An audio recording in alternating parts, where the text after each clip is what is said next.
vamos a empezar por lo que significó y significa la salida de Egipto. Después de eso, vamos a buscar entender qué significó el destierro. Y a partir de ahí, la palabra que encontramos en el libro de Esdras, capítulo 10, versículo 4, aquel manos a la obra que tiene tanto sentido en el contexto de este encuentro en fe mayor. O sea que ese es el camino que vamos a recorrer. Empezamos por Egipto, la Pascua de Egipto. Después, ¿qué significa el destierro? Después, ¿qué significa esa frase del capítulo 10 del libro de Esdras? Y después, hacemos una aplicación a nuestra vida. Son como los 4 momentos que vamos a tener en esta conferencia, en esta charla. Por última vez lo repito, para que aquellos que están tomando sus respectivos apuntes, no hay disculpa porque nos dieron incluso un cuadernito hermoso, una hermosa libretica para que tomemos nuestros apuntes. Entonces, por última vez, no repito más. Egipto, destierro, Esdras, nosotros. Así con una palabra, esos son los títulos. Y empezamos por Egipto. Nosotros sabemos, por el libro del Génesis, cómo llegaron los hebreos a Egipto. Sabemos, por el libro del Éxodo, que en Egipto vivían como esclavos. Pero es aquí donde empieza lo interesante. Vamos a hacernos esta pregunta. ¿Qué clase de esclavitud tenían ellos en Egipto? Porque es que hay 2 modos de esclavitud que conoce la humanidad. 2 modos. Hay una esclavitud que está marcada por el miedo. Y hay otra esclavitud que está marcada por la manipulación. Esos datos nos van a servir para la última parte de esta conferencia. Atención, hay 2 modos de esclavitud. A través del miedo y a través de la manipulación. La esclavitud por miedo es la que se realiza utilizando violencia, amenazas, fuerza. Esa es la esclavitud por miedo.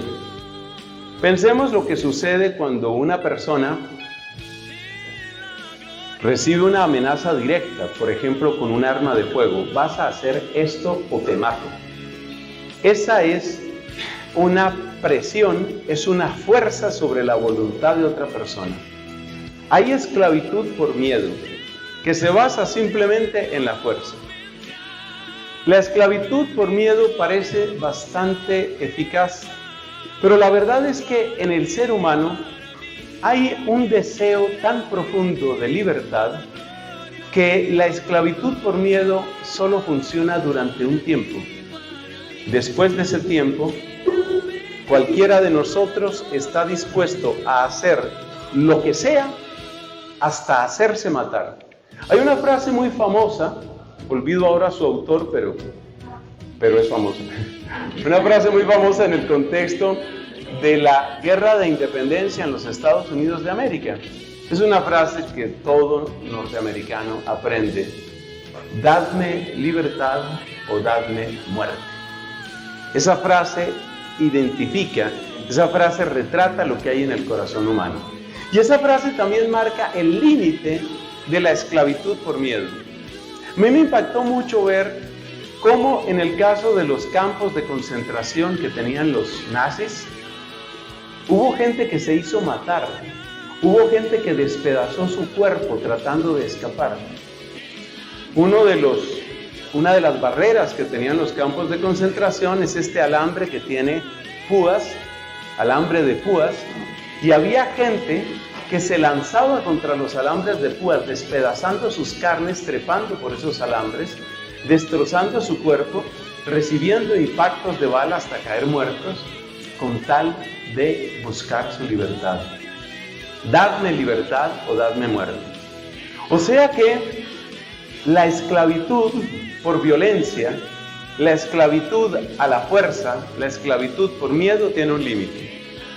Pero lo más interesante es darse cuenta que existe otra clase de esclavitud, que es la esclavitud por manipulación. La esclavitud por manipulación tiene larga vida, y lo que nos muestra la Biblia es que Faraón en el Egipto utilizaba esclavitud por manipulación. ¿En qué consiste la esclavitud por manipulación? Consiste en mantenerte subyugado, pero a la vez darte ciertas ventajas, darte ciertos placeres, darte cierta diversión, de manera que tú en tu interior pienses, pues no estoy del todo bien, pero tampoco estoy del todo mal. Así que mejor me quedo como estoy. Voy a dar 3 ejemplos de esclavitud por manipulación, 3 ejemplos no bíblicos de esclavitud por manipulación, para luego volver al caso del Éxodo y entender por qué la liberación de Egipto es algo muy, pero muy importante. Hay una frase que algunos hemos escuchado, y creo que muchos de nosotros hemos escuchado, y es la frase pan y circo. Esa frase proviene del latín, y esa frase en latín se dice panem et circenses. Panem, pues es pan, circenses hace referencia a las diversiones propias del circo. Pan y circo. Entonces, ¿qué haces tú para mantener a un pueblo subyugado? Cuando empiecen a levantarse, cuando se oigan voces de rebeldía, tú les haces grandes regalos y les das mucha diversión. Si la gente está divertida y si la gente, o sea, entretenida, si la gente está entretenida y la gente recibe regalos, se aguanta la esclavitud. La esclavitud por manipulación. Manipulación. Esa es la esclavitud que tiene larga vida. Vemos otro ejemplo de esa clase de esclavitud. Esa esclavitud que tiene duración, esa esclavitud que es mucho más eficaz. Es lo que encontramos, por ejemplo, con el caso de los vicios. Cuando se quiere dominar a un pueblo, hay que mantenerlo en las cadenas del vicio. El pueblo que está marcado por el vicio del juego, o del alcohol, o de la pornografía, o de la droga, nadie es más fácil de dominar que un vicioso. El vicioso es fácil de dominar, porque la persona que es viciosa, por ejemplo, de la marihuana, la persona que es viciosa de la marihuana, mientras esté asegurada su dosis de marihuana, no te pondrá problemas. Mientras la persona esté recibiendo su dosis de su vicio, repito, pornografía, juego, alcohol, lo que sea, está dominada. Esa es una de las razones por las que nuestros gobiernos, y en esto no hay mucha diferencia de qué país estemos hablando, esa es una de las razones por las que nuestros gobiernos activamente promueven el vicio. Es decir, nos lanzan cadenas con las cuales resulta muy, pero muy fácil manejarnos. Es muy fácil manejarnos. ¿Funciona así? Entonces, ustedes encuentran, por ejemplo, al actual presidente de Colombia diciendo que es más peligroso el carbón o el petróleo que la cocaína. Esa es una frase del señor Gustavo Petro, actual presidente de Colombia. Es decir, necesitamos que la gente, muchas gracias, si quieres déjala destapada, tenla lista por ahí, la botellita de agua. Necesitamos que la gente esté en el vicio, porque el vicioso es un esclavo suave, es un esclavo fácil. Nosotros tuvimos, hablo de mi país, pues porque lo conozco un poco mejor, nosotros tuvimos en la hermosa ciudad de Medellín, tuvimos un alcalde con el récord dudoso de abrir el mayor número de casinos de toda la historia durante su mandato. Es decir, este señor se dedicó a abrir casinos.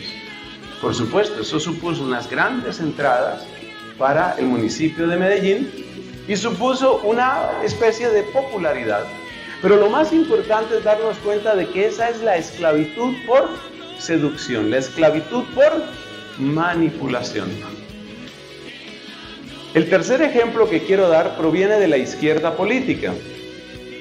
La izquierda política, como lo ha mostrado en todas partes, evidentemente necesita dar regalos. Por eso la izquierda, hablemos del caso de Chávez, podríamos dar también el caso del actual presidente de México, ¿qué es lo que hace? Asegurar subsidios. Una vez que una persona tiene dinero seguro en su cuenta, dinero que proviene del gobierno, esa persona queda vacunada y no será capaz de votar en contra del gobierno. Entonces, ¿cómo aseguró el chavismo su fortaleza? ¿Cómo aseguró el chavismo su fuerza en Venezuela? Pues básicamente empezando a regalar dinero. Cualquier economista o cualquier persona que tenga un mínimo de formación económica te va a decir qué es lo que produce de regalar dinero. Regalar dinero, mientras te estás adueñando del aparato productivo del país, ese doble juego de yo te doy dinero, pero al mismo tiempo paralizo la producción, lo único que produce es la hiperinflación. Porque cada vez tu dinero, que te llega gratis, eso sí a tu cuenta, cada vez tu dinero compra menos. Evidentemente, la riqueza de un país no consiste en tener más y más dinero circulando, sino en tener mayores bienes que se vayan produciendo. Pero no vamos a dar aquí clase de economía. Ese es el tercer ejemplo, regalar dinero. Regalar dinero. Obviamente es lo que ha sucedido en Venezuela, es lo que ha sucedido en buena parte de la sociedad mexicana, es lo que empieza a suceder en Colombia. Es decir, todos han leído el mismo libro, todos están siguiendo el mismo manual, todos saben lo que hay que hacer. Lo que hay que hacer es asegurar una base que esté siempre dispuesta, incondicionalmente dispuesta a votar. Bueno, ¿qué es lo que hemos visto hasta ahora? Hemos visto que hay dos clases de esclavitud. Una que tiene muy corta duración, a pesar de que parece muy eficaz, y es la esclavitud por la fuerza y por el miedo. Esa no dura mucho, porque la gente finalmente se hace matar, la gente se revienta como sea. Es necesario utilizar la otra esclavitud, y por eso todos los regímenes políticos autoritarios saben que necesitan eso, Por ejemplo, creando una especie de religión, que es lo que ha sucedido en Corea del Norte. En Corea del Norte han creado una religión que es el culto a la familia que está gobernando desde hace 3 generaciones. De modo que los niños, para quienes no lo sepan, los niños en la escuela primaria en Corea del Norte tienen que saber, por ejemplo, cuál es la sopa preferida de nuestro líder. A ver, niños, ¿cuál es la sopa que más le gusta a nuestro líder? Y el niño levanta la mano. La sopa que más le gusta es el ramen de salmón. Muy bien, muy bien. Es un culto, es una religión. Y esa adhesión afectiva, llena de premios y llena de estímulos, pues cumple el papel de una seducción. Bueno, con esos datos volvamos a la Biblia. Ahora vamos a volver al Egipto de tiempo de Faraón. Ustedes se han preguntado, amigos queridos, ¿por qué la gente quería devolverse a Egipto? Es una especie de paradoja, una pregunta que mucha gente no se ha hecho. ¿Por qué querían volver a Egipto? Porque en la Biblia, el adjetivo, el calificativo que siempre se le da a Egipto es la tierra de la esclavitud. ¿Por qué querían volver a la tierra de la esclavitud? Porque la esclavitud a la que los sometió el faraón fue la esclavitud inteligente. Smart slavery. Es la esclavitud inteligente. ¿Y en qué consiste la esclavitud inteligente? En mantenerte convencido. Es decir, te ponen la cadena pero te la pintan de un rosado hermoso. Y tú ves tu cadena rosadita, preciosa, brillante y dices, oye, creo que en el fondo me luce, es que de verdad me queda bien. Y estás feliz con tu esclavitud. Y la gente está feliz con su esclavitud. La gente está feliz drogándose, está feliz. El primer estado de los Estados Unidos de América que aprobó el consumo de marihuana recreativa fue el estado de Colorado. Y en la legislación del estado de Colorado se decía al principio que solo se podía consumir marihuana recreativa en ciertas dosis a partir de los 21 años, rápidamente lo cambiaron a los 18 años. Las estadísticas actuales lo sé porque estuve hace pocas semanas en una misión en Colorado. Las estadísticas actuales dicen que en el estado de Colorado los niños empiezan a consumir marihuana desde los 12 años. ¿Y dónde están las detenciones? ¿Dónde están los procesos judiciales? ¿Dónde está la gente en la cárcel? No está. ¿Por qué? Porque a todos conviene la esclavitud por seducción. A todos nos quieren esclavos felices. La expresión esclavos felices, escríbanla en algún lugar de sus apuntes. Escriba esta frase: nos quieren esclavos felices. Y eso fue lo que sucedió con el faraón. Mira, existe el mito, porque es solamente un mito, de que la construcción de las pirámides se hizo a base de fuerza y de látigo y de cosas parecidas. Los descubrimientos arqueológicos de los últimos 40 años o cosa parecida desmienten completamente esa información. No es cierto. Los egipcios, los líderes egipcios de la época, estamos hablando de 5.000 años, 4.000 años, 3.000 años, durante cerca de 3.000 años, es que Egipto es bastante antiguo, permíteme decirte, durante cerca de 3.000 años, óyeme esa cifra, durante cerca de 3.000 años, los líderes de Egipto, y eso cubre el tiempo de los faraones y del faraón del tiempo de Moisés, sabían perfectamente que a base de latigazos, es decir, a base de la esclavitud, de la violencia, no se va muy lejos. Ellos lo tenían perfectamente claro. Entonces, ¿cómo vivían los esclavos? Los hebreos, por ejemplo, ¿cómo vivían? Llevaban una vida decente, separados de la sociedad egipcia, eran trabajadores para los egipcios, eran esclavos para los egipcios, pero ¿sabes cómo miraban los egipcios a sus esclavos? Y esto es lo mismo que te vas a encontrar en la Grecia antigua, es lo mismo que te vas a encontrar en la Roma antigua. ¿Sabes cómo los miraban? Esto es horrible lo que voy a decir, pero es la pura verdad. ¿Sabes cómo los miraban? Como un ganadero mira su ganado. Esto es lo que me da leche, esto es lo que me da carne, esto es lo que me hace rico. ¿Yo por qué voy a maltratar? ¿Tú te imaginas a un campesino, por ejemplo, o a un ganadero? Hablemos de uno de esos que tienen decenas o miles de cabezas de ganado. ¿Te imaginas a un ganadero destrozando sus animales? Claro que no, no ve que son mis animales, no ve que son mi riqueza. Esa es la manera como los romanos veían en general a los esclavos y como los griegos miraban en general a sus esclavos, es decir, los miraban como riqueza personal, como propiedad, y nadie destroza la propiedad que tiene, los trataban lo suficientemente bien, me encanta el adverbio, los trataban lo suficientemente bien para que siguieran siendo esclavos. En los estados esclavistas, que fueron los que durante más tiempo conservaron ese régimen en los Estados Unidos de América, es decir, en general los estados del sur, se hacía exactamente lo mismo. Sabemos que hay historias horripilantes de las torturas y de los castigos que algunos dueños de esclavos en los actuales Estados Unidos les aplicaban a sus siervos, a sus esclavos. Pero la verdad es que la mayoría de los dueños de esclavos en el sur de Estados Unidos miraban a los esclavos como property. Es decir, esto es una propiedad y yo no voy a dañar mi propiedad, yo no voy a dañar mi ganado. Es más, muchos de los dueños de esclavos propiciaban momentos de esparcimiento, de diversión, de fiesta, de alegría, y eso fue exactamente lo mismo que hizo el faraón. ¿Tú recuerdas cuando los hebreos, estando en el desierto, recordaban su tiempo en Egipto, cierto? ¿Recuerdas cómo hablaban ellos, no? Decían, ¿cómo nos acordamos? ¿De qué se acordaban ellos? ¿De los maltratos? No, ni de latigazos. Eran muy pocos los latigazos, muy pocos. Precisamente parte de la obra maravillosa que hizo Moisés fue llevar al faraón al límite para que empezara a sacar el látigo. Cuando Faraón empezó a sacar el látigo, se produjo la masa crítica necesaria para que se diera la liberación. Ese fue un golpe de inteligencia de Moisés, guiado por supuesto por la inspiración divina. Ese fue un golpe de inteligencia, hacer que Faraón cometiera el error de sacar el látigo. Si Faraón no hubiera sacado el látigo, ¿te acuerdas que sacó el látigo, no?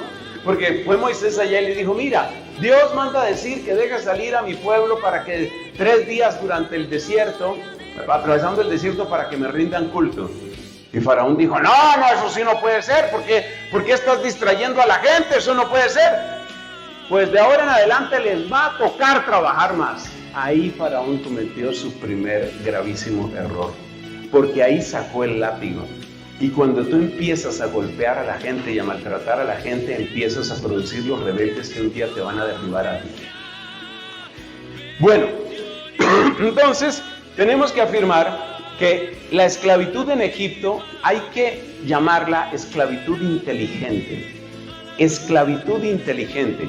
Y la esclavitud inteligente es la que produce esclavos felices. O sea, como nos quiere hoy el mundo. El mundo nos quiere hoy así, esclavos felices. Que cada uno se encierre a drogarse. A ver, que estos se encierren a drogarse, que estos se encierren a masturbarse, que estos se encierren a jugar, que estos se encierren a emborracharse, y que cuando todos se cansen de eso, despacito, despacito y sin ruido, empiecen a suicidarse. Y ya está. Siguiente generación y sigue el juego. Así nos quieren. O sea, este es un tema de tremenda actualidad. Egipto es tremendamente actual. Dios liberó a su pueblo de Egipto. ¿Quién era Faraón? Faraón no solo era heredero de una tradición inteligente de esclavitud inteligente, es decir, de manejo inteligente de esclavos, sino que Faraón era también raza divina. Todo el libro del Éxodo es una guerra entre dioses. La verdadera guerra del Éxodo no es una guerra económica, como nos han hecho creer los autores de la teología de la liberación, aunque muchos de ustedes no han tenido que ver con teología de la liberación, pero yo sí, porque cuando yo me estaba formando para el sacerdocio, eso era lo que se encontraba por todas partes. Y el autor principal, o uno de los principales fundadores de la teología de la liberación, era Gustavo Gutiérrez, que por cierto al final de su vida entró a mi comunidad, él se hizo dominico. Gustavo Gutiérrez en su obra, que llegó a ser un clásico, Teología de la Liberación, describe el Éxodo como una lucha por derechos económicos y sociales. No, el libro del Éxodo es una lucha religiosa. La gran pregunta, la clave de lectura del libro del Éxodo es: ¿cuál es el Dios verdadero? Entonces hay dos claves que necesitamos para entender el Éxodo. La primera clave es la estrategia inteligente que produce esclavos felices. La segunda clave es la raza divina del faraón. ¿En qué termina el libro del Éxodo? Pues el libro del Éxodo termina en que Dios vence al panteón egipcio. El Dios verdadero brilla, el Dios verdadero se glorifica, el Dios verdadero se cubre de gloria, y eso aparece fundamentalmente en los capítulos 14 y 15, es decir, cuando se da la salida de Egipto. Faraón, a pesar de tu fuerza, a pesar de tu astucia, a pesar de tu pacto con tus dioses, no vas a retener mi pueblo. La victoria es de Yahvé Dios. Ese es el libro del Éxodo. Es decir, el Dios más poderoso, o mejor dicho, porque ellos eran politeístas, los dioses más poderosos de la tierra, que eran los dioses de Egipto, en lo que conocían los hebreos, los dioses más poderosos de la tierra no pudieron, con toda su astucia, con toda su brujería o con todas sus amenazas, no pudieron retener al pueblo de Dios.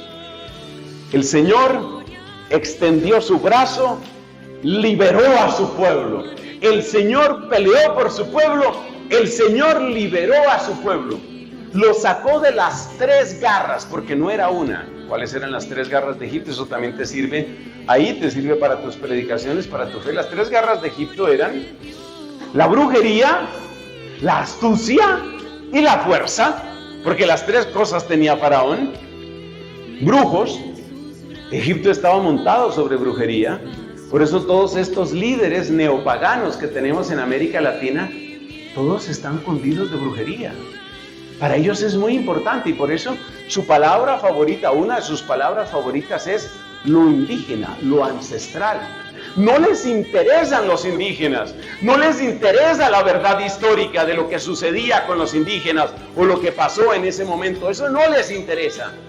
Lo que les interesa es la manipulación de la historia, porque les interesa que esas fuerzas, las fuerzas de la brujería, estén a favor.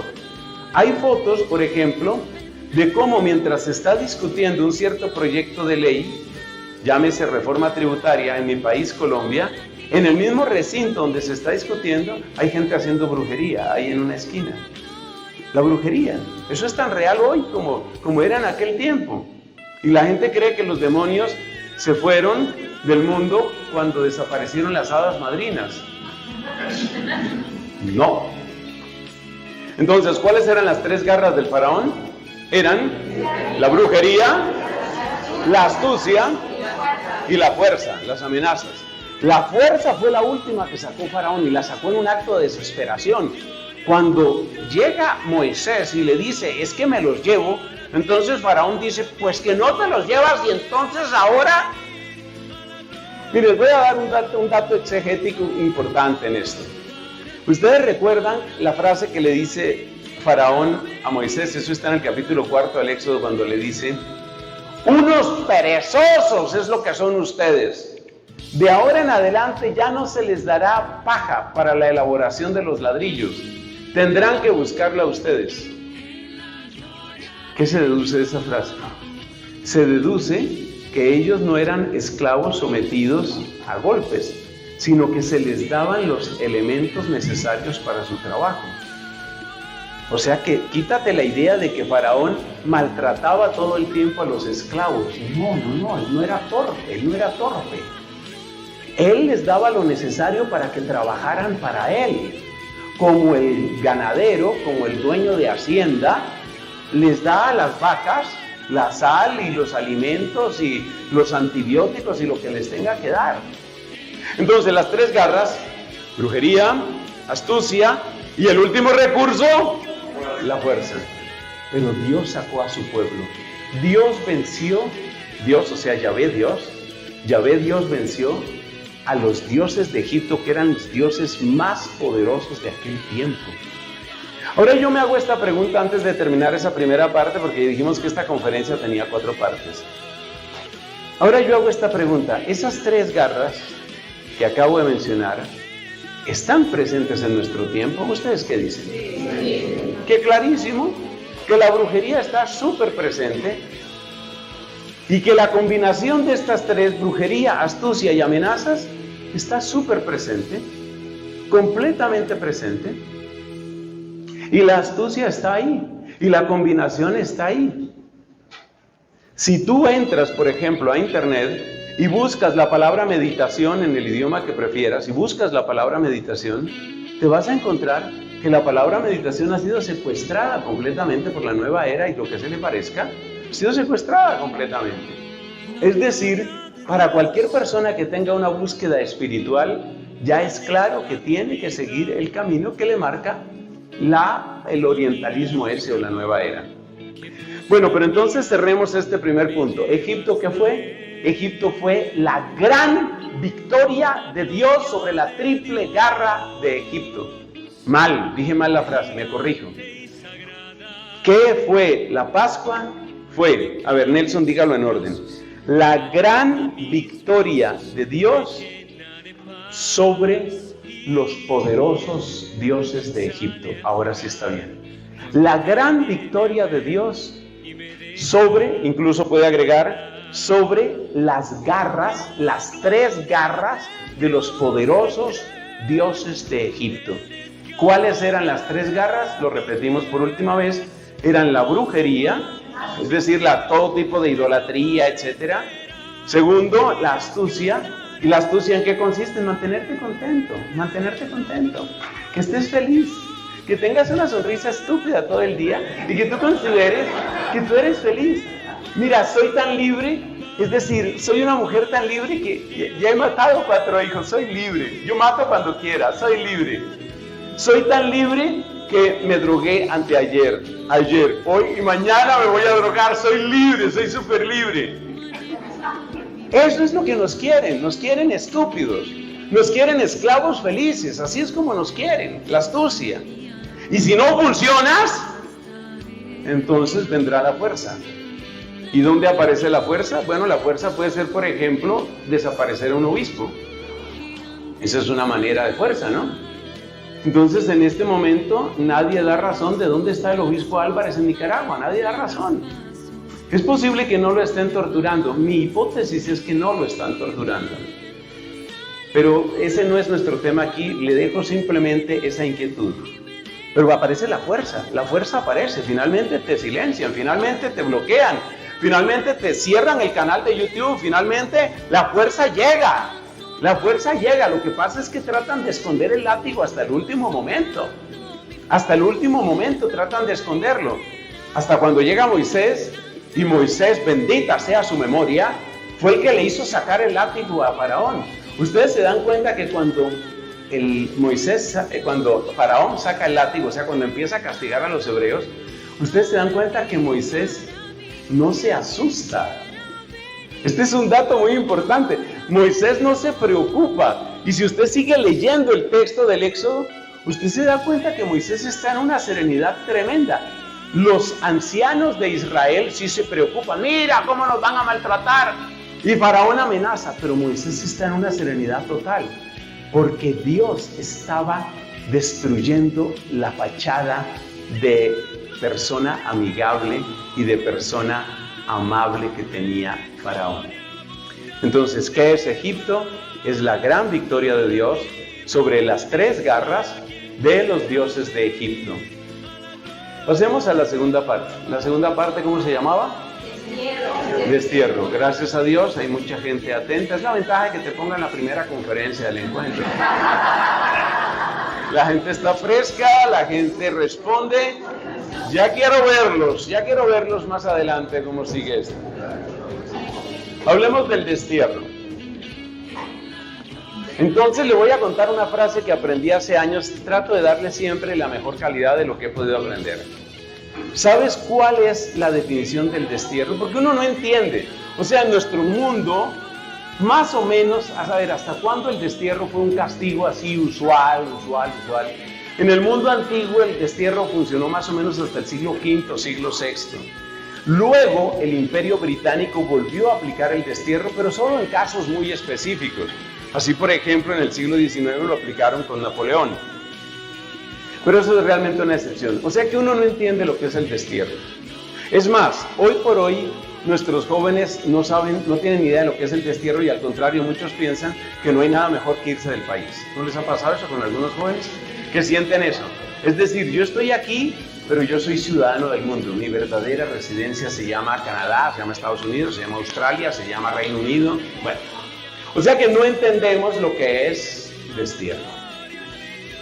Pero la mejor definición de destierro, ¿cómo es? La mejor definición de destierro es la siguiente. Destierro igual, ahí para sus apuntes, destierro igual anti-éxodo. El destierro significa el anti-éxodo. Es decir, la gran promesa que les hizo Dios, promesa que viene desde Génesis capítulo 12, hecha a Abraham, la gran promesa es: te voy a dar tu tierra. Tu tierra. Y esa gran promesa es la que se va a cumplir a través del Éxodo cuando salen de las triples garras de los dioses de Egipto y se ponen en camino hacia ¿su qué? Hacia su tierra. Ahí es donde se va a cumplir. Van a llegar a su tierra. Que lo saquen de su tierra, ¿qué quiere decir? Mira, es lo peor de lo peor. Yo le pido al Espíritu Santo que me ayude para tratar de describir ante los ojos de ustedes lo que significaba el destierro. Porque, repito, nosotros no estamos preparados, ni intelectual ni anímicamente, para entender lo que eso significa, lo que significaba el destierro. Usted ha oído un salmo que dice: si me olvido de ti, Jerusalén, que se me paralice la mano derecha, que se me pegue la lengua al paladar si me olvido de ti. Ese es un salmo. Eso te da una idea de lo que para ellos significaba esa tierra. Esa tierra significaba el regalo que Dios nos dio. Esa tierra significaba el lugar que pertenece al Señor. Esa tierra significaba Dios es fiel. Esa tierra significaba hay lugar seguro para nosotros. Ellos no podían concebir que se acabara esa tierra. Ellos no podían concebir que lo sacaran de esa tierra.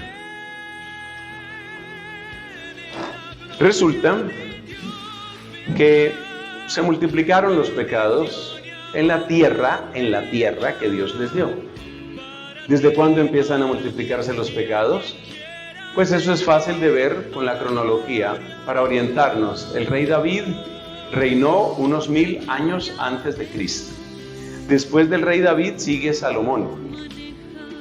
Salomón no era el hijo mayor de David, pero Salomón fue el hijo escogido por David para que reinara, lo cual en sí mismo trajo una serie de tensiones, incluyendo una especie de guerra civil que ahora no vamos a mencionar. Bueno, entonces Salomón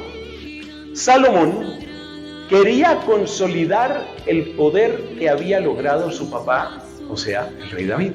Quería consolidar ese poder. Para consolidar ese poder, la inteligente idea que se le ocurrió a Salomón fue hacer alianza con todos los pueblos vecinos. Es decir, allí donde David daba pelea, Salomón dijo: yo voy a hacer alianzas, yo voy a hacer pactos, yo no voy a pelear con nadie. ¿Cómo se hacían las alianzas en aquel tiempo? Se hacían por medio de matrimonios.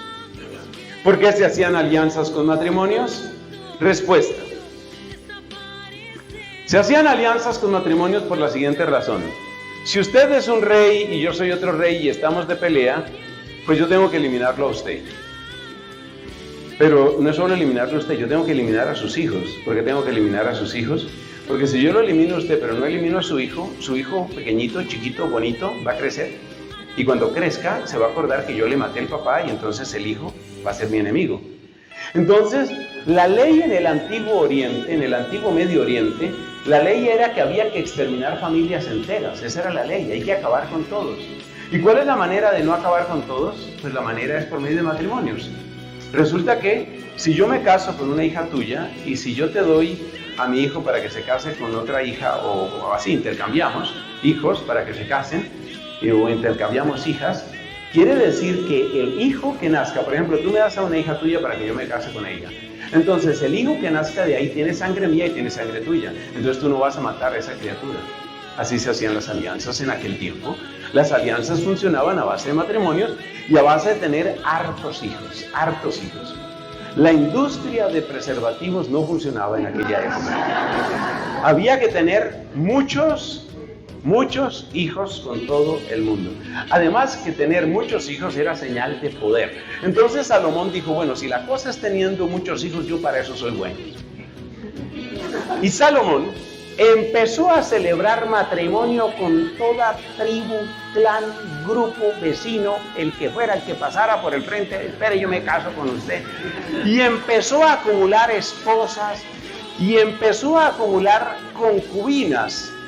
Las concubinas, esto es absolutamente vergonzoso por la figura de Salomón, pero las concubinas eran peor que el ganado, los famosos harems o harems. Los famosos harems de la antigüedad, es decir, tener muchas mujeres. Perdónenme las mujeres aquí presentes y quienes vean esto, tener muchas mujeres era exactamente lo mismo que tener mucho ganado. Me da vergüenza decirlo, pero eso era así. De hecho, muchos de esos reyes no tenían ni tiempo, ni fuerzas, ni ganas de poder acostarse con tantas mujeres. Pero el tener un harén gigantesco, ahí está, mira, ahí está, póngalas a desfilar, esas son mis mujeres. Esa era una señal de riqueza y de poder. Entonces Salomón empezó a reclutar concubinas y empezó a celebrar matrimonio con todo el mundo. Venga, con usted también me caso con usted. Y allá, la otra niña, me caso también con usted. Empezó a casarse con todo el mundo.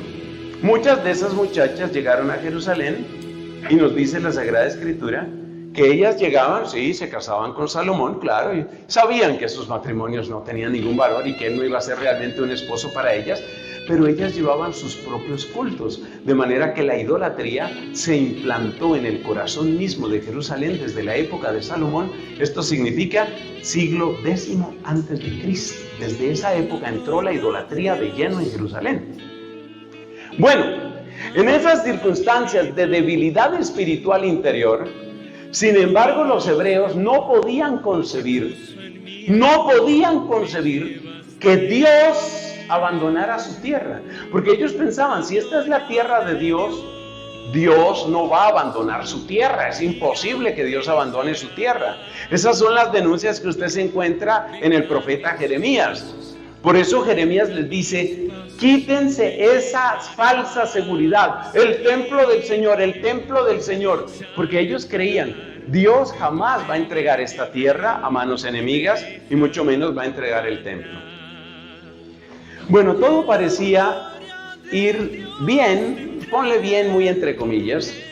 Todo parecía ir bien, aunque cada vez había peores pecados, pecados de injusticia social, pecados de abuso de poder, pecados de depravación sexual que fueron entrando en el pueblo de Dios. Y sin embargo, la gente tenía la certeza de que no iba a pasar nada. Bueno, nos encontramos que unos pocos siglos después de Salomón cae el reino del norte, porque había división entre el reino del norte y el reino del sur. Cae el reino del norte a manos del ejército asirio. Cuando cae el reino del norte, todo el mundo se asusta. Es la época del rey Ezequías. Se asustan, pero permanecen firmes en Dios. Y efectivamente, aunque los asirios llegan hasta el borde mismo del reino del sur, el reino de Judá, aunque llegan hasta el borde, no cae el reino del sur. Entonces la gente se afianza. ¿Ves? Donde está el templo, donde está Jerusalén, ahí no puede entrar el enemigo. Entonces ellos cayeron en una falsa seguridad. La falsa seguridad ha sido descrita por muchos como una especie de amuleto. El templo se convirtió en una especie de amuleto, en una especie de fetiche. Como quien dice: mientras nosotros tengamos el templo, Dios no va a permitir que ningún enemigo entre aquí. Pero surgió otro imperio, ya estamos hablando del siglo VI a.C., surgió otro imperio que es el imperio caldeo, y el imperio caldeo mandó a uno de sus más crueles y eficaces generales, un hombre llamado Nabucodonosor. Nabucodonosor llegó hasta las puertas de Jerusalén y entonces dijo: bueno, me voy a llevar estas riquezas. Y entonces ellos dijeron: no, tú aquí no vas a entrar. Y él dijo: ¿y qué? ¿Y qué? ¿Que no voy a qué? Y Nabucodonosor entró con sus caballos a buscar las riquezas. Profanó el templo, arrancó los terciopelos, se llevó las láminas de oro, se llevó los vasos sagrados.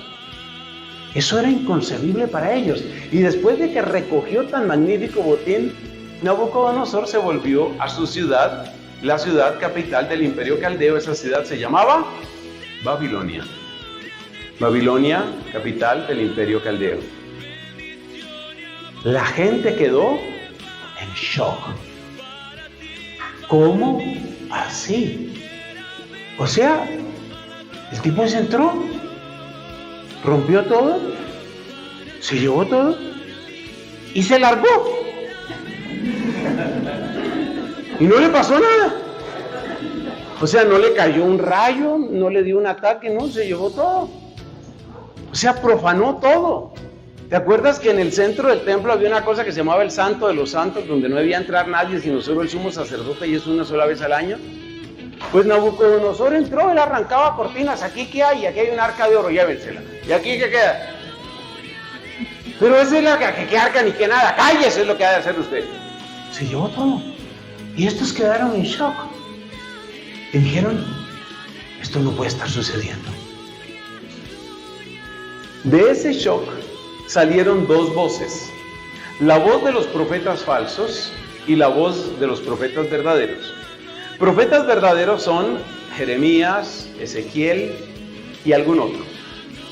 Profetas falsos, solo recuerdo yo, quizás se dan otros nombres, pero solo recuerdo yo un profeta de nombre Ananías. Ananías. Esa historia de Ananías y Jeremías, por favor, en sus ratos libres de este encuentro, no se pierdan esa historia. Esa hay que leerla completa y hay que leerla en la Biblia. Por favor, busquen en el libro de Jeremías la historia de Ananías versus Jeremías. Como ustedes tienen servicio de internet, por favor, alguien que busque Ananías y Jeremías y nos diga el capítulo del libro de Jeremías donde está, para que todos sepan en dónde está eso y después en sus ratos libres lo lean. No lo lean aquí porque el tiempo no nos da. De hecho, ya empiezo a inquietarme con el tiempo. Pero, a ver, ¿cómo estamos? ¿Dónde está? ¿En qué capítulo está Ananías y Jeremías? Jeremías 28, muchas gracias. Ese capítulo, por favor, léanlo. Es que esa historia es buenísima.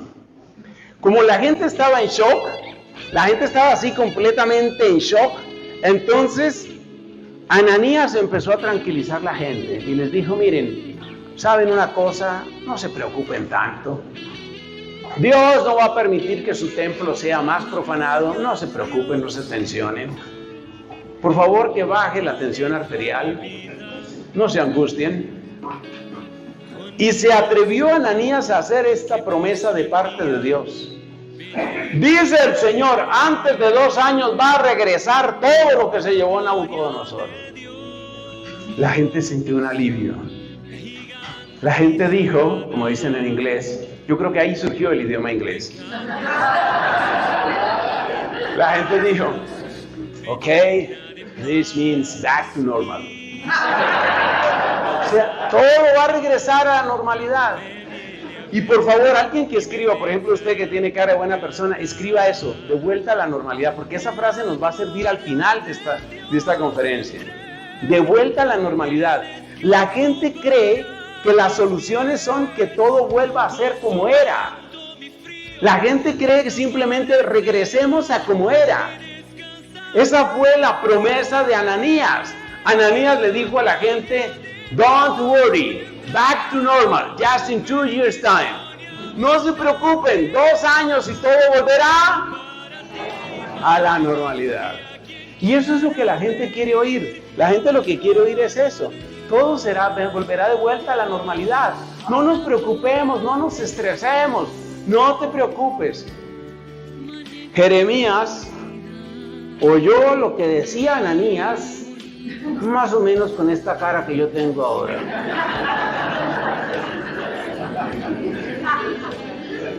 Y algo dentro del corazón de Jeremías decía, no me suena, no me suena.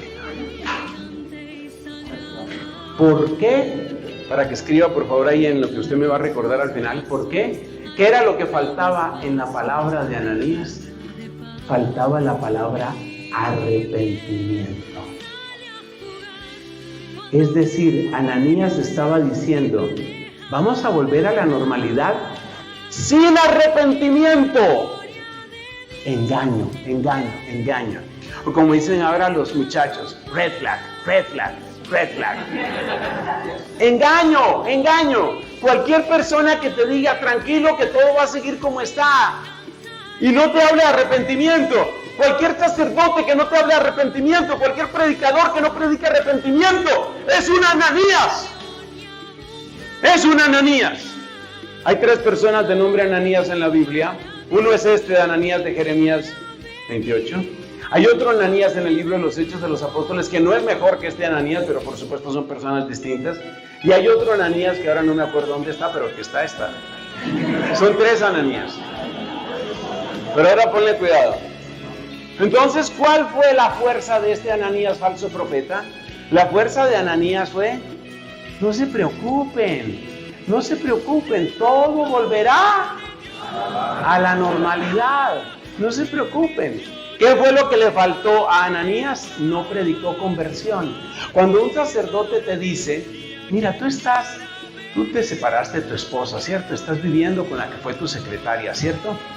Mira, no te preocupes, Dios te ama, Dios te acepta. El que te dice eso y no menciona la palabra arrepentimiento, tú en ese momento tienes que sentir aquí, eso, Ananías. Claro. ¿Y qué es lo tuyo? Bueno, lo mío es que desde niño he sentido una gran inclinación por los chicos. Yo soy un hombre, me fascinan los chicos, yo quiero llevar una vida homosexual. De hecho, tengo una pareja, nos amamos muchísimo, soy homosexual. Mira, no te preocupes, no te tensiones, Dios te ama, Dios te abraza. Dios es misericordioso, Dios te ama, Dios te abraza, Dios te quiere mucho. Pregunta, ¿es mentira que Dios me quiere? No. ¿Es mentira que Dios es misericordioso? No. Pero hay una palabra que está faltando. ¿Y es la palabra? Arrepentimiento. Por favor, muchos de ustedes son predicadores. Por favor, jamás cometan ese error. Sean predicadores al modo de Jeremías. Por favor, no sean predicadores al modo de Ananías. Por favor, leer Jeremías 28. No sean predicadores al modo de Ananías. Bueno, Jeremías se fue para su casa. No voy a decir que se fue a su familia porque Jeremías no se casó. Él no tenía esposa. Él no tenía esposa. Algunos dicen que gracias a eso podía pensar hasta altas horas de la noche.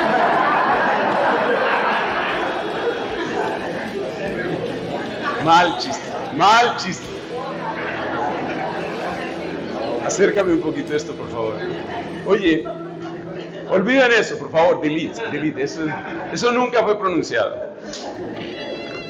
Lo importante es que... muchas gracias.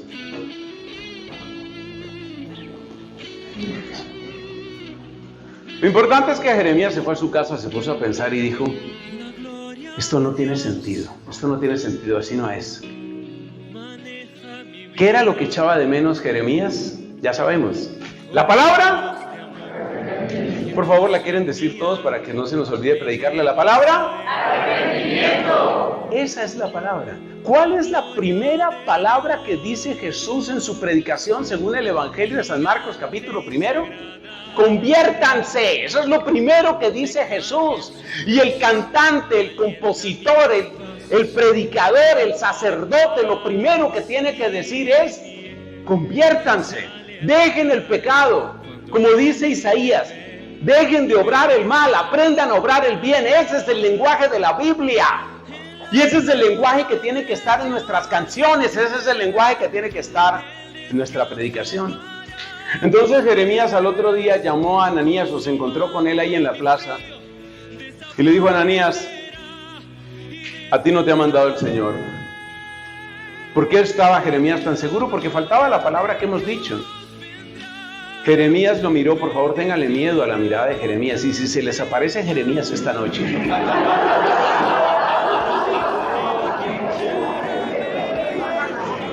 yo de ustedes le tendría miedo a la mirada de Jeremías. Porque miren lo que pasó, lo dice Jeremías 28, capítulo 28. Jeremías lo miró a los ojos y le dijo: Ananías, a ti no te ha mandado el Señor. Tú has inducido al pueblo a una falsa confianza. Tú has predicado rebelión contra el Señor. Tú dijiste que dentro de 2 años iba a volver el ajuar del templo, todo lo que se había llevado a Nabucodonosor. ¿Sabes qué? Este año te mueres tú. Este año te mueres tú. Y entonces Ananías, a partir de ese momento, tuvo problemas de colon.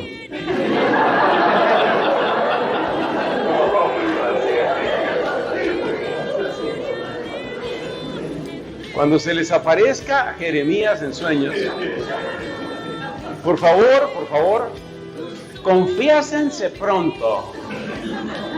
Confiésense pronto. Yo sé por qué se lo digo. Y se murió. Ese año se murió Ananías. Y entonces la gente dijo, como ya ahí había algunos mexicanos,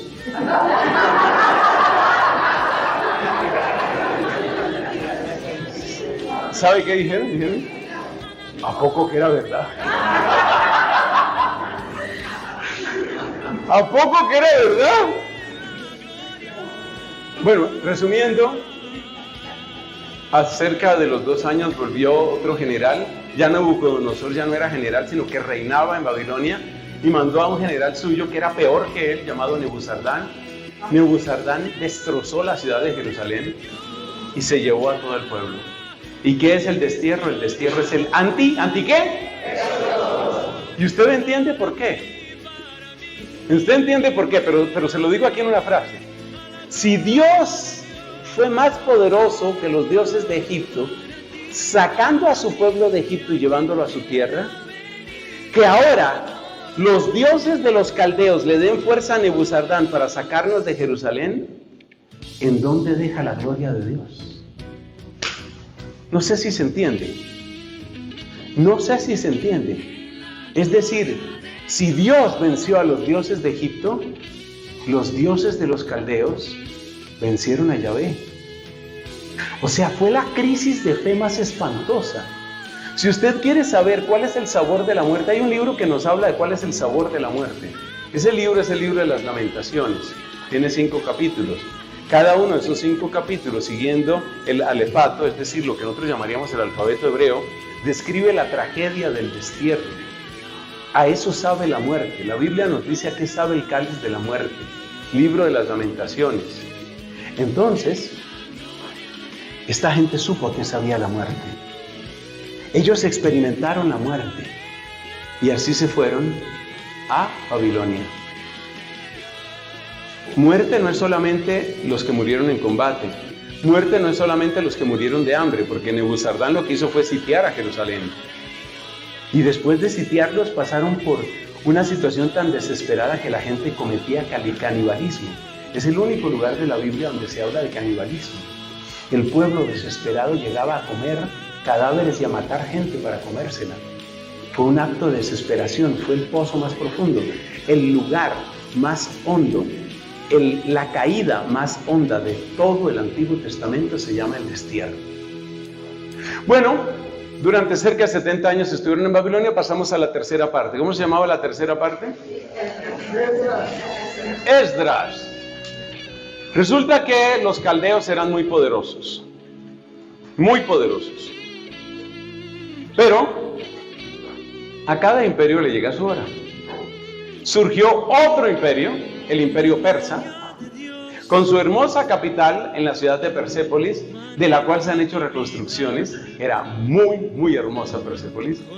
Yo gozo con estos temas históricos. Si usted busca, por ejemplo, en internet, hay reconstrucciones de cómo era Persépolis, una ciudad que se destruyó completamente a manos de otro señor que se llama Alejandro Magno. Bueno, pero esa es otra historia. Entonces los persas vencieron a los caldeos. Los caldeos hicieron con los hebreos, o sea, con los judíos, porque era lo que quedaba del pueblo hebreo. Los caldeos hicieron con los judíos en Babilonia lo mismo que los egipcios habían hecho con los hebreos en Egipto. Repito esa frase para que nos entendamos. Lo mismo que los egipcios hicieron con los hebreos en Egipto, lo mismo hicieron los caldeos con los judíos en Babilonia. Es decir, los mantuvieron. Otra vez tengo que repetir la expresión que la detesto, pero es la que describe. Los tuvieron como ganado. Los caldeos. Los caldeos mantuvieron a los judíos como ganado en Babilonia. ¿Para qué? Una de las hipótesis, que es la que yo personalmente considero más plausible, es que querían que los hebreos ayudaran en la construcción de los famosos jardines de Babilonia, que era una de las 7 maravillas del mundo antiguo. Y en general eran trabajadores, aunque no fuera para eso, eran trabajadores para embellecer a Babilonia, que era la capital del imperio caldeo. Pero ellos eran como ganado, ellos no se mezclaban, mejor dicho, los caldeos no querían mezclarse con los judíos, sino los mantenían ahí. De esa época viene un salmo que dice: junto a los canales de Babilonia nos sentamos a llorar con nostalgia de Sión. Allí los que nos oprimieron nos invitaban a cantar, nuestros opresores a divertirlos. Cantadnos un cantar de Sión. ¿Cómo cantar un cántico del Señor en tierra extranjera? Un grupo musical que los que somos viejitos, o sea, no ustedes sino yo, alcanzamos a recordar, un grupo llamado Boney M. Tenía un canto que decía: by the beatles of Babylon. Uy, hay viejitos. No estoy solo. By the rivers of Babylon, where we sat down. Donde nos sentamos. Y es el salmo, es uno de los grandes éxitos del grupo Boney M. Y es un salmo. Ese salmo conviene que usted lo lea. Por favor, busquen ahí en la numeración de la Biblia cuál es ese salmo. Ese salmo describe la infinita tristeza de ellos allá. Pero los persas vencieron a los caldeos. No se me pierda, por favor. Le doy muchos datos, pero usted tiene una inteligencia rápida. Es el Salmo 137. Entonces, los persas vencieron a los caldeos. Los persas tenían su capital que se llamaba Persépolis. Los caldeos tenían su capital que se llamaba Babilonia. Obviamente los persas no querían que Babilonia surgiera. A ellos no les servía que Babilonia surgiera, porque ellos tenían su propia ciudad que tenía que ser una ciudad gloriosa, porque ellos eran los ganadores. Esto sucedió unos 70 años después del destierro. Todo esto acontece en el siglo VI a.C. Entonces los persas dicen, ¿cuáles persas? El rey que mandaba en Persia en ese momento se llamaba Ciro de Persia. Entonces, ¿qué es lo que dice Ciro? Oiga, ¿a nosotros nos sirve seguir conservando judíos allá en Babilonia? Para nada. O sea, ¿para qué tenían los caldeos a los judíos en Babilonia? ¿Para qué? Pues para que embellecieran y engrandecieran la ciudad. ¿Queremos que Babilonia sea una ciudad grande y poderosa? De ninguna manera. Queremos que Babilonia quede reducida a su mínima expresión porque nosotros los derrotamos a ellos. ¿Y qué hacemos con esos judíos? Pues que ellos nos ayuden a cuidar otra parte de nuestro imperio, que se devuelvan a su tierra. Así se acabó el destierro por una decisión política de Ciro. Es decir, este es Dios obrando a través de voluntades, de intereses y de egoísmos humanos. Entonces Ciro dijo, a nosotros de nada nos sirve tener esos judíos allá en Babilonia. Devuelvan esos judíos a Babilonia. ¿Pero vas a hacer otra vez un reino? No, un reino no, vamos a nombrar un gobernador. A ver, ¿quién es de confianza ya? ¿Quién es de confianza ya? Una persona que sea fiel a nosotros, que sea instruida y que tenga capacidad de administración. ¿Quién? Averigüen quién. Y encontraron a un hombre, y la persona que me diga cuál es el nombre del administrador que nombraron los persas en esa primera etapa del retorno del destierro, la persona que diga eso, les prometo públicamente que se gana un premio. ¿Cómo se llamaba ese administrador? Por favor, esto es cultura bíblica, grado 102. No es 101, esto es 102. ¿Cómo se llamaba? No. Por favor, penitencia para todos los que dijeron eso. ¿Te das cuenta cómo son listillos, no? Ellos dijeron, claro, este tiene que acabar hablando de Esdras, diferente. ¡Nehemías! Muy bien. ¿Quién lo dijo? Por favor, hay que darle un premio. Ahí está, muy bien, felicitaciones. Nehemías.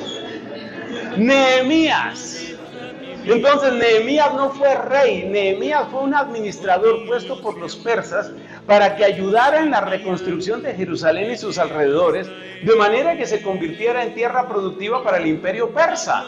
Y por esas decisiones económicas y políticas de pura conveniencia, el destierro se acabó. Y por esas decisiones los judíos pudieron volver a su tierra. Esto es absolutamente increíble, porque es Dios obrando a través de voluntades humanas. Por eso nosotros leemos que en algún lugar de la Escritura, por favor busquen este lugar, a mí me fascina poner a la gente a que busque cosas, busquen por favor esta expresión. Allá creo que me está como aclamando, creo que me está aclamando, sí, me está felicitando. Miren cómo me felicita Marco. Qué bien, oye, qué bien. Yo también te saludo, yo también te quiero, Marco. Oiga, ¿usted sabe lo que pasó?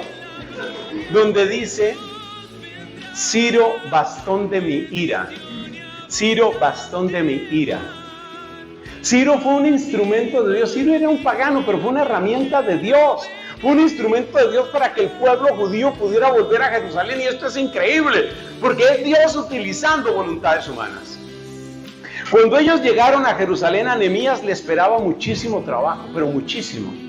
Nehemías fue impresionante. Por favor, leer el libro de Nehemías en sus ratos libres. Miren, así no duerman esta noche, lean todo lo que hemos dicho.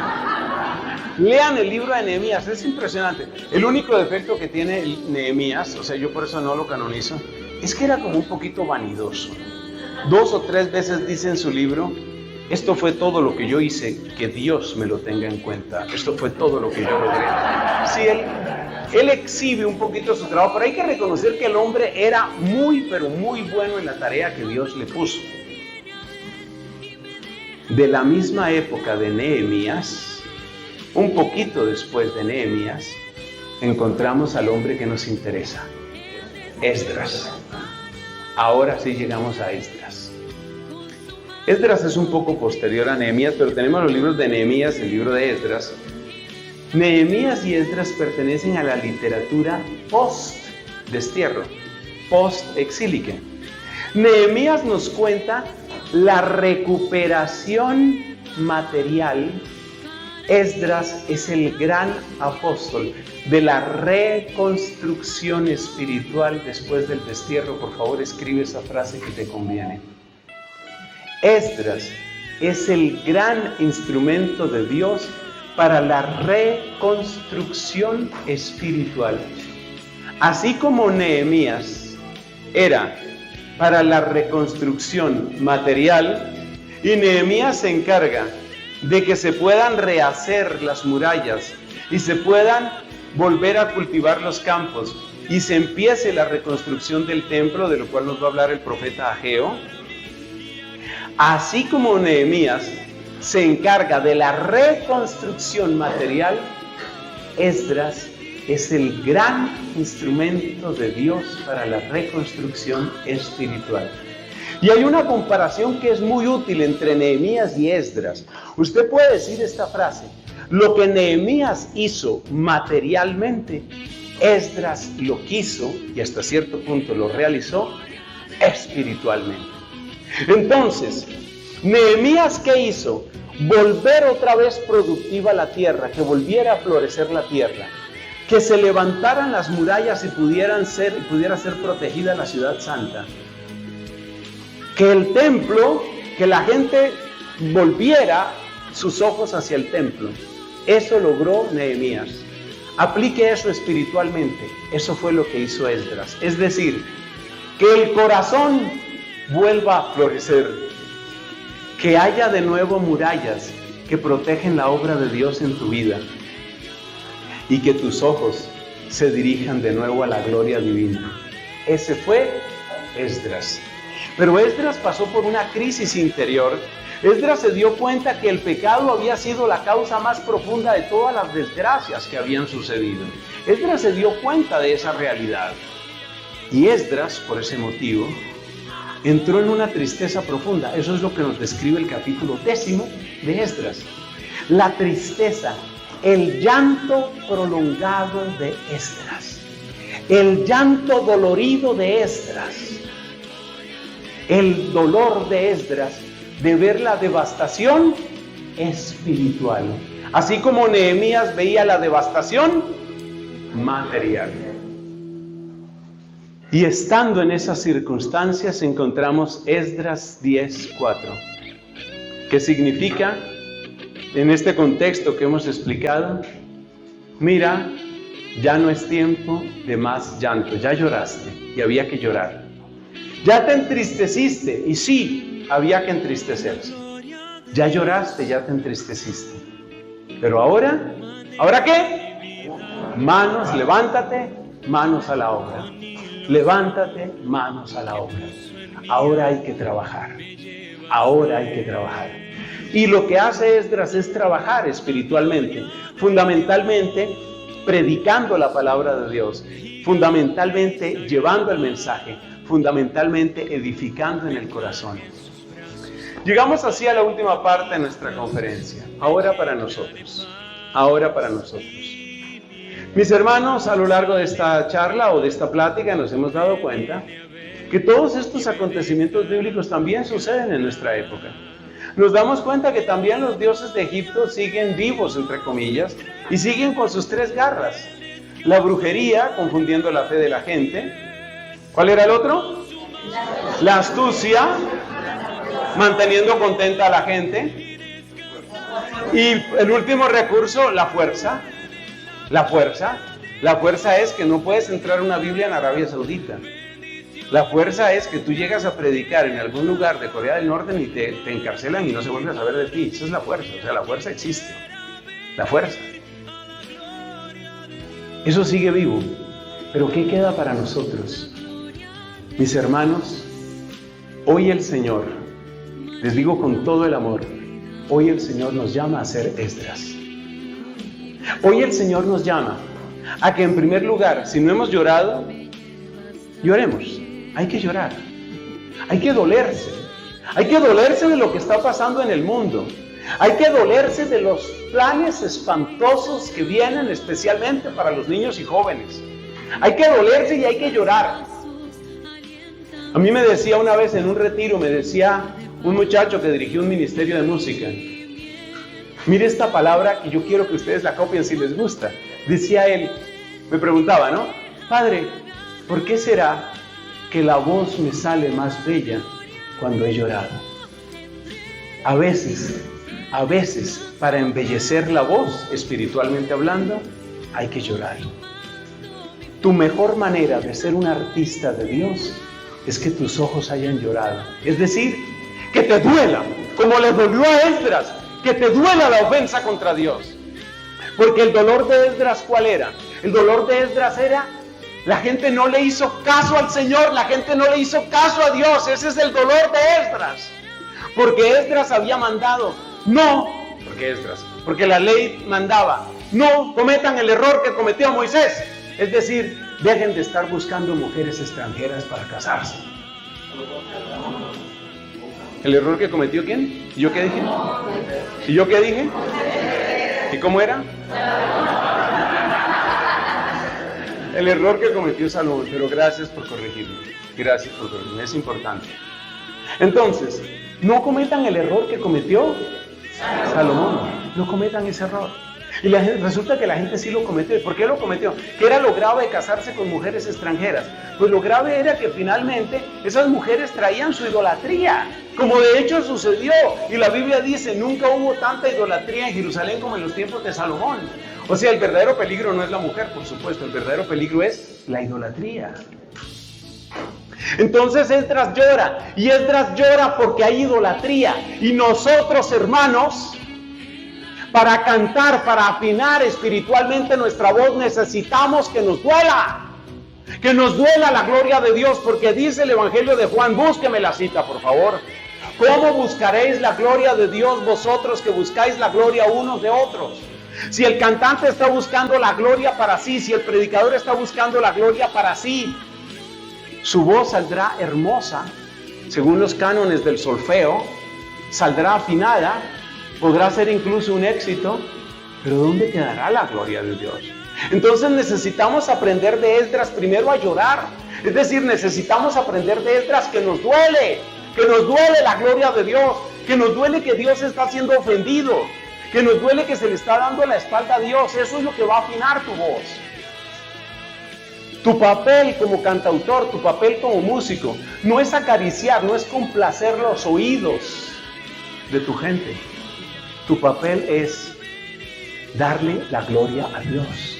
Y para eso lo primero es que haya lágrimas, que te duela lo que se le está haciendo a Dios. Eso es lo primero. Cuando lloras, tu voz sale mejor, decía aquel muchacho. Cuando lloras, tu voz sale mejor. Ustedes entienden la comparación, se trata de que te duela la gloria de Dios. Pero después de llorar, levántate, manos a la obra. ¿Y manos a la obra qué significa? Significa que nuestro mundo actual, no solamente por la pandemia, pero créeme que no es poco factor. El obispo lo mencionó 2 veces en la misa. No solamente por la pandemia, sino por todo esto que está sucediendo de nuevo orden mundial, por todo esto que está sucediendo del avance de esa especie de sincretismo de izquierda política en toda América Latina y Estados Unidos y Canadá. Porque si no, dime qué es Joe Biden, o si no, dime qué es Justin Trudeau, dime qué son. O sea, las cosas son como son. Entonces primero hay que llorar, primero hay que lamentarse de esto, pero después hay que saber que nosotros somos predicadores en un mundo devastado. Por favor, escriba eso. Somos predicadores o cantantes en un mundo devastado, en un mundo en ruinas. Así como Nehemías tuvo que recorrer de noche la muralla y darse cuenta de la terrible devastación que había sufrido Jerusalén, así también Esdras toma conciencia de la terrible devastación que ha sufrido la Jerusalén del cielo, la Jerusalén del Espíritu, lo que hay en los corazones. Entonces necesitamos sentir ese dolor y después de eso saber a quién le estás predicando. Y esto se concreta en 2 cosas: que tu canto sea consuelo, pero que tu canto sea llamado. Hay que consolar a la gente. Isaías 40, consolad a mi pueblo. Hay que consolar a la gente, sí. Hay que darle alivio, hay que darle bálsamo a los corazones, pero hay que llamarlos también a conversión, porque infieles han sido, infieles hemos sido. Entonces, por favor, la próxima vez que haya un evento, la próxima vez que haya un concierto, la próxima vez que tomes una guitarra o un teclado para cantar, para tocar, Ten en cuenta que le estás cantando a las ruinas de Jerusalén. Ten en cuenta que hay devastación en esos corazones. Ten en cuenta que muchos de ellos están en ruinas absolutas, y que se necesita esa extraña combinación de consuelo y llamado a la conversión. Levántate, manos a la obra. Este no es el momento de callarse. Este es el momento de llorar, predicar y cantar. Y no se nos olvide el poder del canto, y con esto termino. No se nos olvide el poder del canto. Acuérdate lo que nos dice el libro de Josué, cómo cayeron las murallas de Jericó. El poder del canto, no se te olvide el poder del canto. El poder del canto que proclama que Dios es Señor. El poder del canto que proclama que solo Él merece honor y gloria. El poder del canto que pone a Dios en el único lugar donde puede estar, en el centro y arriba, en su trono. Ese es el poder. Manos a la obra para que eso suceda. Gloria al Padre, al Hijo y al Espíritu Santo.